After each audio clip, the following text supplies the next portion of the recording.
Seorang anak SMA bernama Sebastian Humiansen membuat sebuah mesin yang berputar menggunakan air dan api yang dinamakan Hero Steam Engine.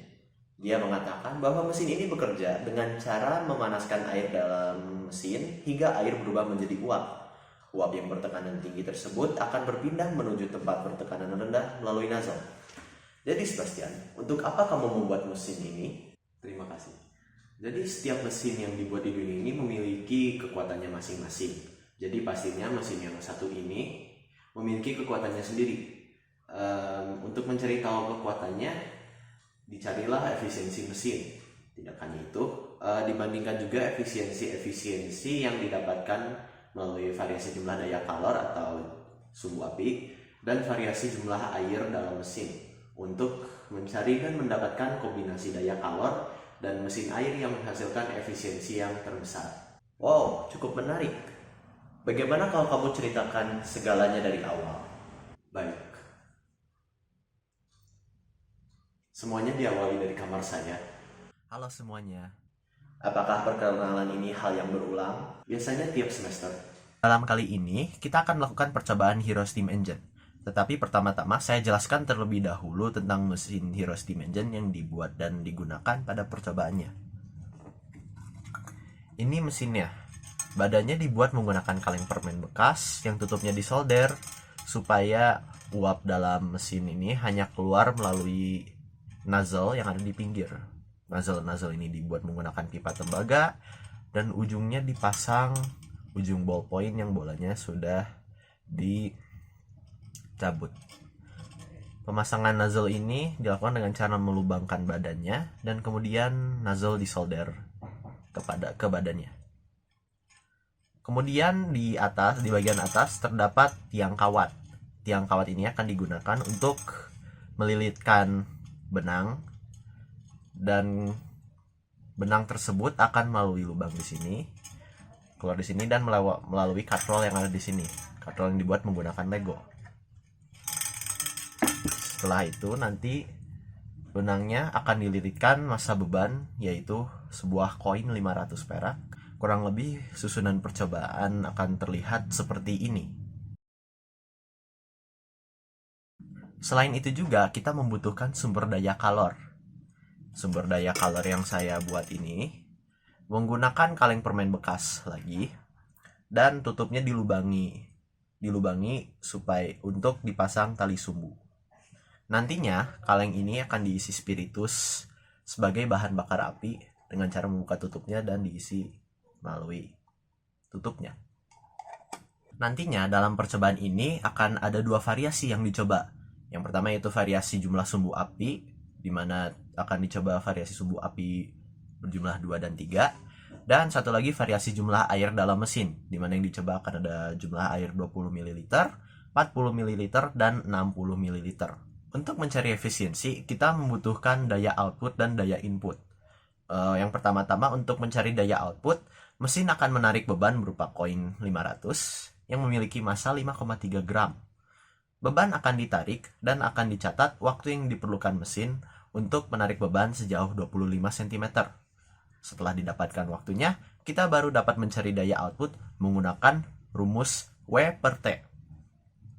Di mana W didapatkan dari massa beban dikali percepatan gravitasi dikali jarak tempuh, dan T ialah waktu yang tadi dicatat.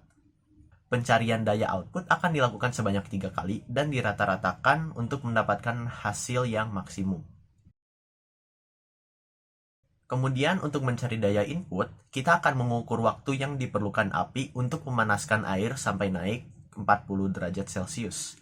Setelah didapatkan waktunya, kita dapat mencari daya input menggunakan rumus massa air kali kalor jenis air kali delta T dibagi waktu.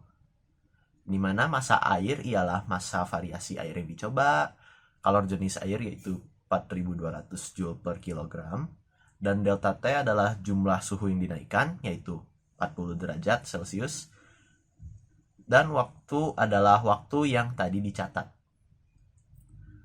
Seperti pada pencarian daya output, pencarian daya input akan dilakukan sebanyak 3 kali dan dirata-ratakan untuk mendapatkan hasil yang maksimum.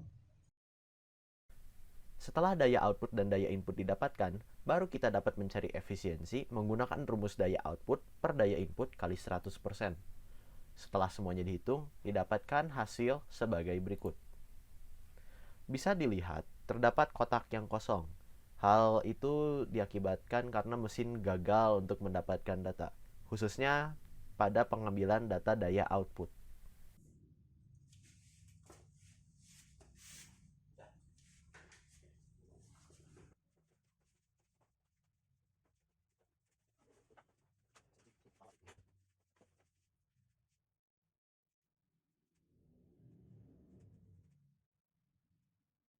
Tunggu. Gagal mengangkat satu koin. Sepenuhnya ya. Di sini terdapat total efisiensi yang didapatkan. Bisa dilihat kalau angka efisiensi paling besar didapatkan dari kombinasi 3 sumbu 20 ml dengan angka 0,0021%.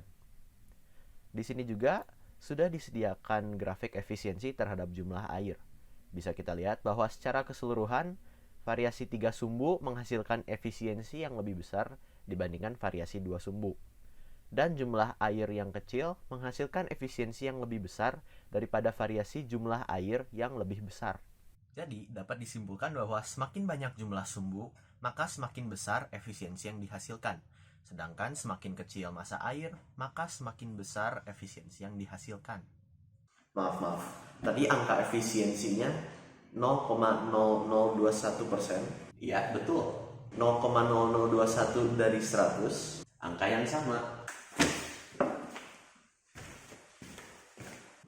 Mesin macam apa coba? Efisiensinya terlalu kecil, mengangkat satu koin saja tidak bisa.